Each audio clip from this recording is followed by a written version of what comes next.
Welcome to another episode of Ecom Experiences, a podcast for e-commerce marketing leaders who want to grow and scale their brands faster. Join us as we interview some of the smartest brand founders and marketing leaders in the industry. Explore the lessons they learned, discover the keys to their success, and discuss what excites them most about the future. Hi, it's Samir Balwani here, host of Ecom Experiences, where we talk to brand founders and marketing leaders about their experiences growing brands. This episode is brought to you by Query. Query is a paid media agency that helps brands balance brand awareness and performance marketing to drive predictable and profitable growth. I'm really excited about our guest today. I have Max Rudy, the director of e-commerce at Wild Planet Foods. He's super smart, does a lot of things, and so excited to have this conversation with you. Thank you for joining us today, Max. Samir, nice to see you again. Hey, everybody. Awesome. Well, let's start with the easy stuff. Max, tell us about you. Tell us about the brand that you work for.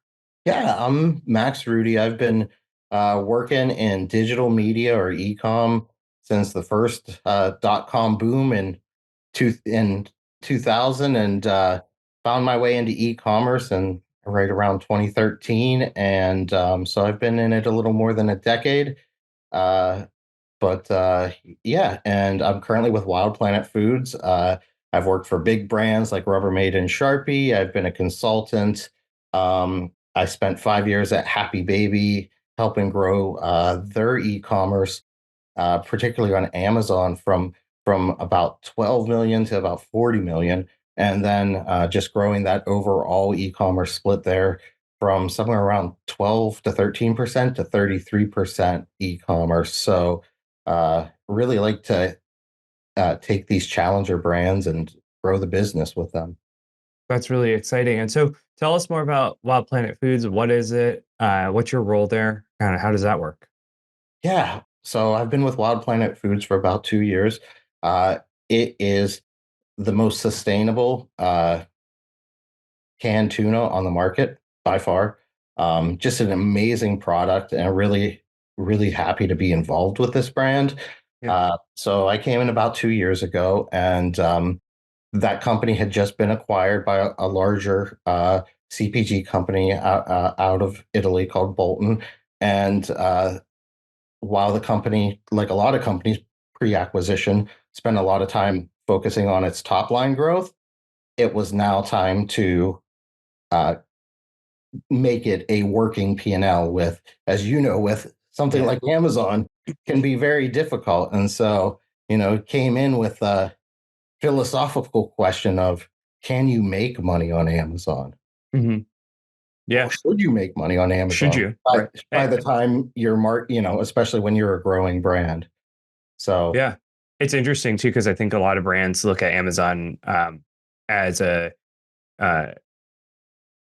Amazon's very good at hiding a lot of its fees. And so, sometimes brands think that they're very profitable at Amazon only to realize, later on that they're not. And then some brands also just look at it and go, it's a wholesale relationship and it's more brand awareness than it is meant to be a sales channel for us. And I think that I'm curious your thoughts on those two, outlines, but I think that can also be a little bit of a death knell because you start to train people to purchase on Amazon instead of your own site. Yeah, well, exactly. At the end of the day, I think profit helps everybody, right? Yeah. I'm not going to go to a business that would think that would rely on Amazon as its most profit-driven customer. Amazon is a lot of things. It's the third largest media channel. Yeah. It doesn't have anything comparable. It speaks a different language. The easiest parallel is the difference between a Mac and PC. PC is open system. That's the rest of grocery. That's the rest of customers. And they're all sharing tools. They're all, they all have different tools you can plug into and you can service those customers. And then there's the closed system, like a Mac. That's Amazon. And you need to be the person that is able to capture everything that Amazon does and put that information provide that information to your leadership and then be able to answer the real questions of what do we want to do with this P&L? How can we make it better? Because when I came in at the end of that year, we lost $2 million Yeah. in overall profit Just that. doing business with Amazon. Mm. Yeah, And that's interesting. That's not a yeah, unique conversation that we have. We find out brands all the time. Um, and of course, there's accounting magic that happens to make it seem like it's not. And they'll put this charge back over here, and then this oh, line sure. item over here. But the reality of the situation is, it's important to look at Amazon and honestly all your wholesale partners with a really fine tooth comb to get a better understanding of where your dollars are going. Um, Max, I love the role you have and just like how expansive it is. I know you cover everything from operations to high level marketing to pricing. Yeah. So tell me, what's your favorite part about your role? Oh, well, I guess weekends isn't the correct answer. I mean, you just came back from vacation, so Yeah, so yeah, yeah. I mean, I like to be able to go, but the best part of this job is the people, right? And Yeah, that sounds silly, but what I get to do is I get to collaborate across the entire business. yeah, Uh, at Happy Baby, our CEO there used to call me kind of like a general manager of the yeah, business because you have to literally understand how stuff is being sourced, all the way to how customer service is reacting. yeah, Your Amazon business in particular is incredibly important for how people perceive your brand. 65% of CPG searches start on Amazon. yeah, You will always find someone in the aisle of a supermarket looking on their phone at an Amazon rating because that's where people get their ratings and reviews of products, even if they're buying it on shelf, right? yeah, Amazon is a tool. It's something you're plugged into on a daily basis. So while a lot of retail media is about getting stuff in the cart, right? Uh, Amazon is about not just getting stuff in the cart, but always having that cart open, yeah. right? And It's so, interesting that you say that because it's. I think the being on the phone and looking at reviews is not unique to grocery either. Like you see it on electronics, you see it in oh, big fashion ticket retail, items, beauty definitely. also, right? Like and it's interesting to see this like uh, when you have access to information, how does your brand appear? And so and then the question is always, are people going to Amazon? Are they going to your site? Are they, who's coming up first? How is that appearing? Um, and so uh, I think that brands need to be really thoughtful about that too, and realize that even if you don't sell on your own site, reviews still matter because people are looking for them.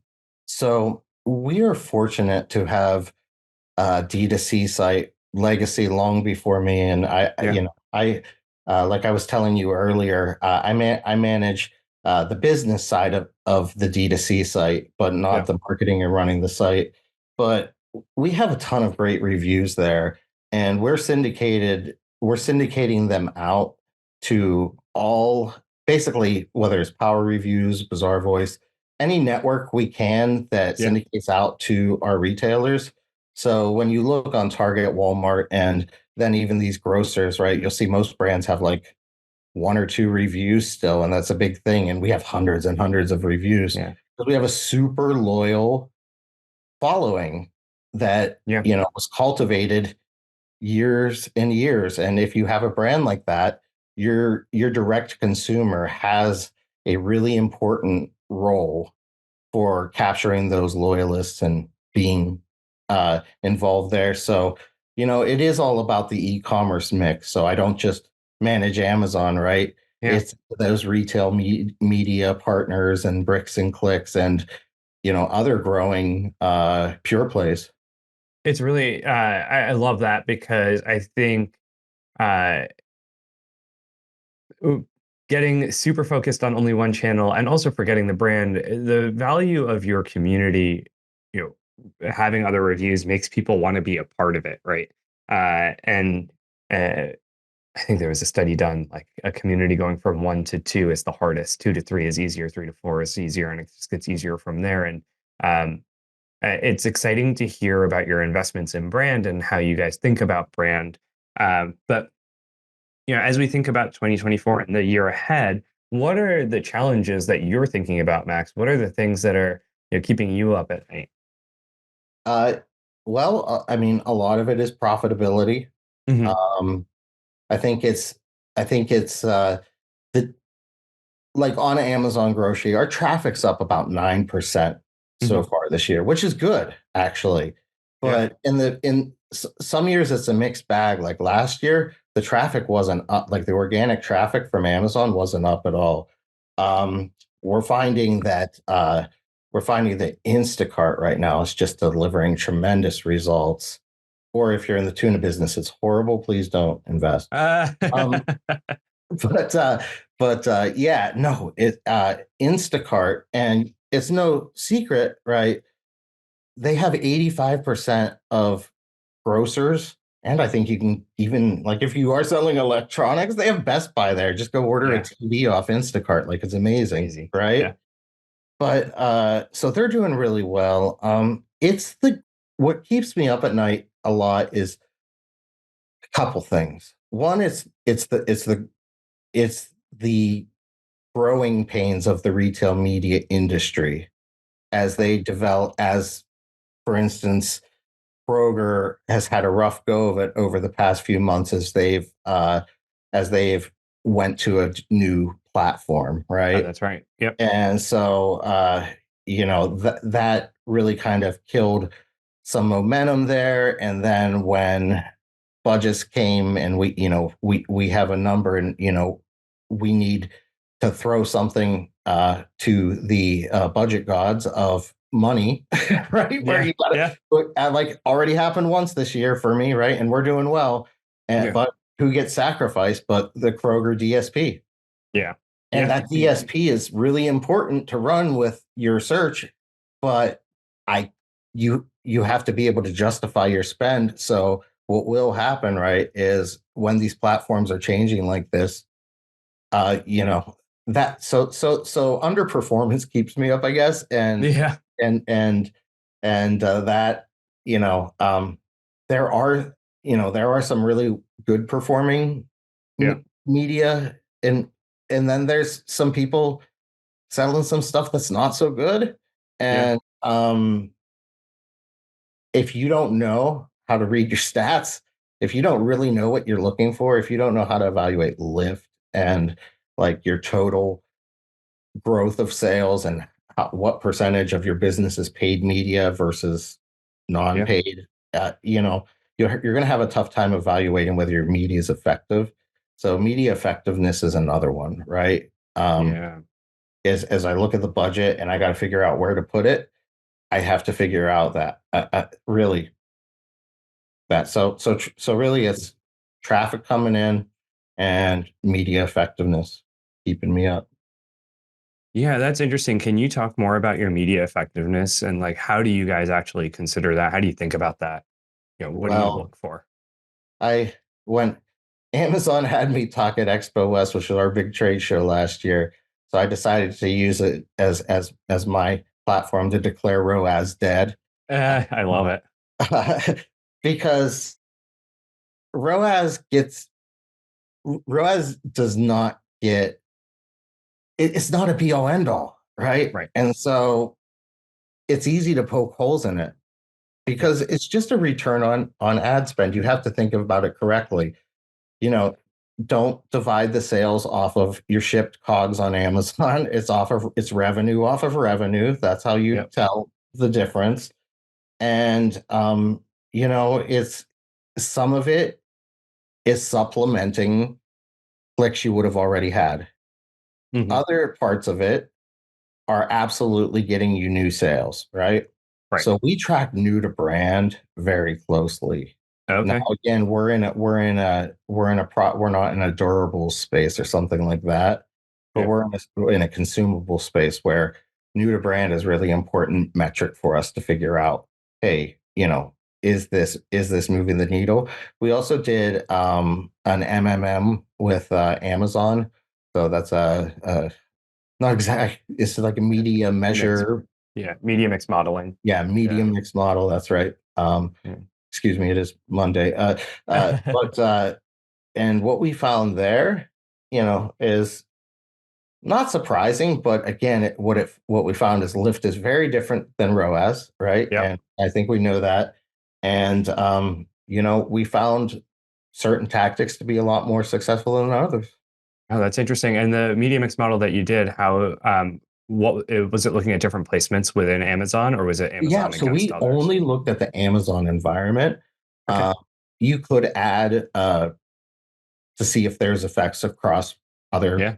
but we kept it within the Amazon environment. And yeah, it's just really figuring out, whether you're what media basically at following people down the funnel and figuring out what's working, what's not. Yeah, I love that because that's one of the unique elements of Amazon is that because it's a closed loop system, you can do those kinds of models pretty easily Yeah. and get a really clear understanding of what is effective on that platform. So I love that you guys did that. Um, how are you guys measuring brand impact of your media? So, I mean, Kantar studies help. Yeah. So, you know, one of the ways that we look at it, but it's going to be your unaided versus aided and aided awareness and whether you get a jump there. Yeah.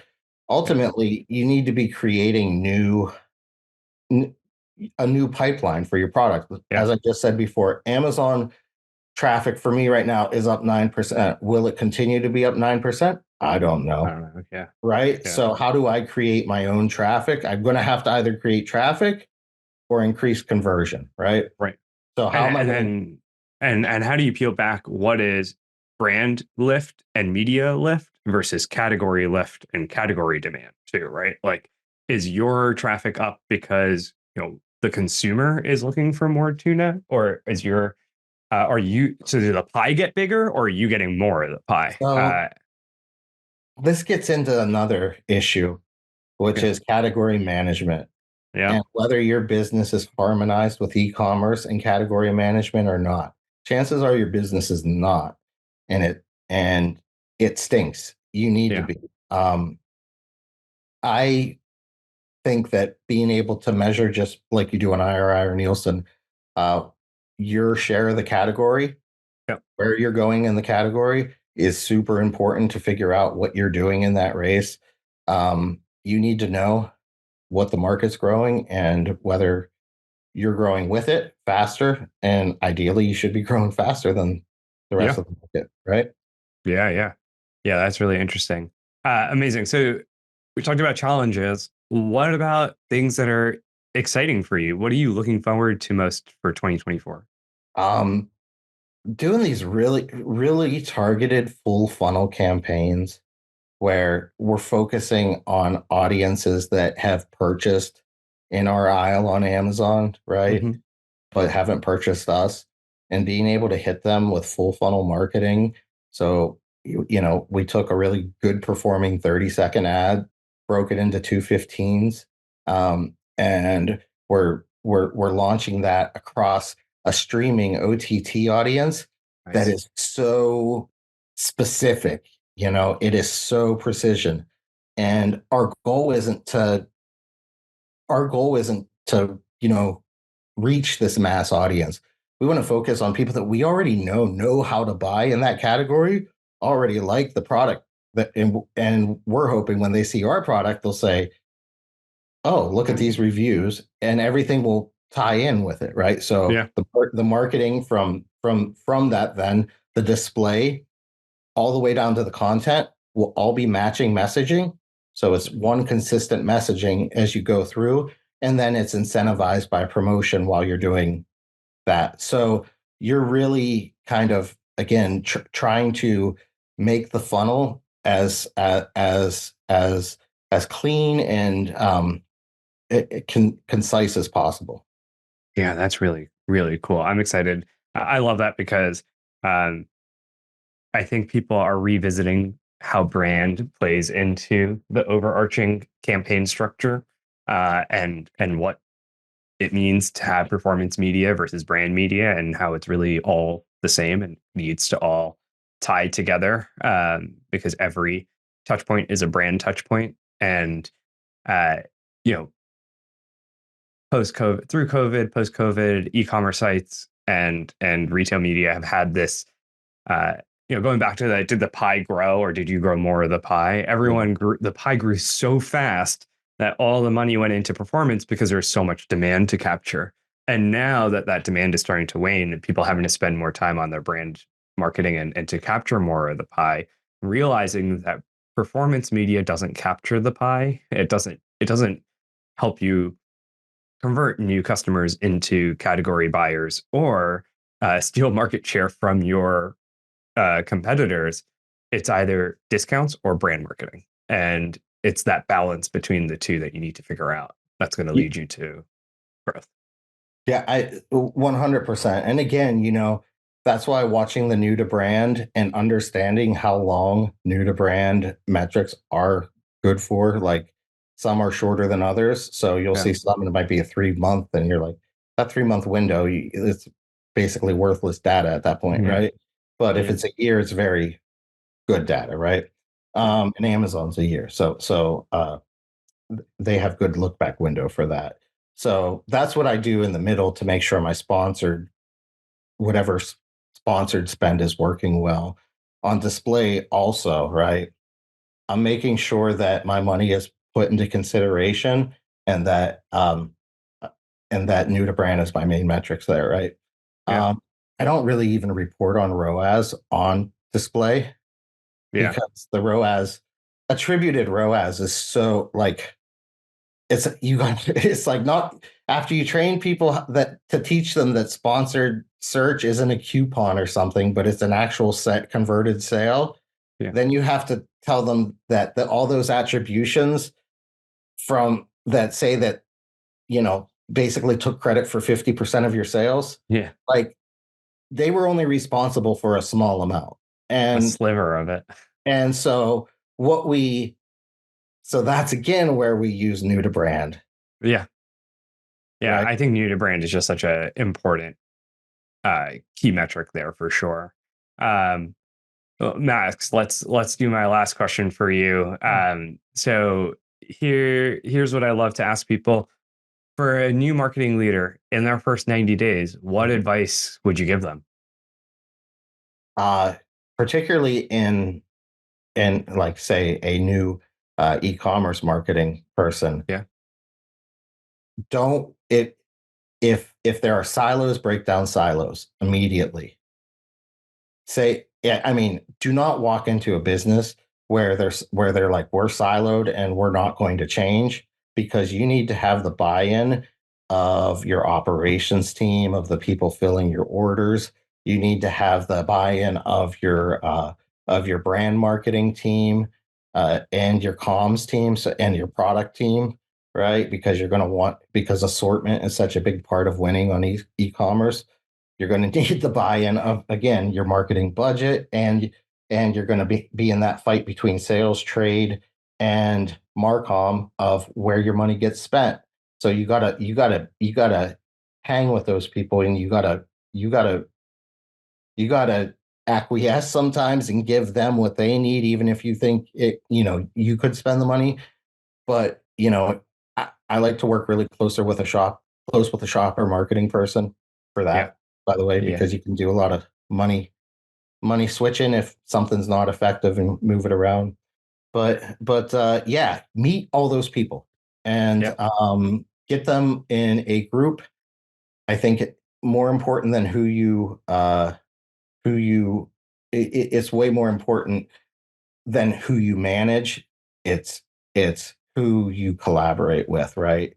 Because you need to skill them, you need to educate them and up their skills in e-commerce, so that your chargebacks aren't happening, so that your shortages are getting repaid, et cetera, et cetera.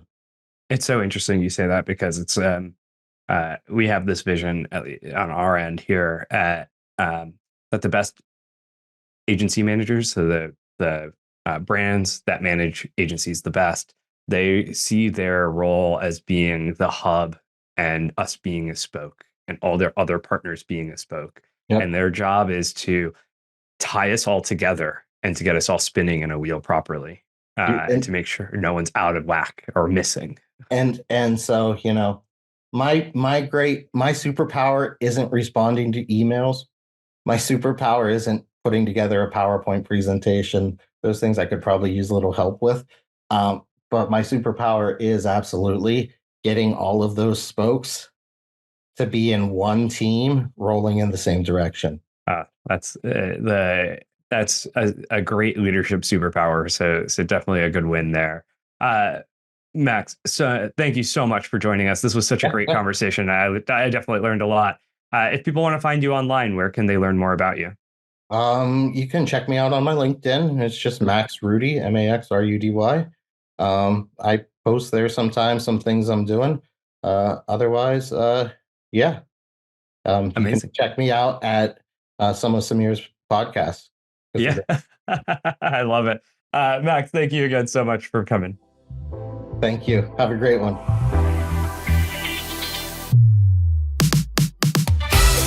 Thanks for joining us. If you liked it, remember to subscribe so you'll be notified of new episodes. And if you know someone who would enjoy the show, don't forget to share and leave a review. It all helps us impact more brands. If you're looking to improve your paid media, go to weareqry.com and schedule a consultation. We're always happy to chat. See you for the next one.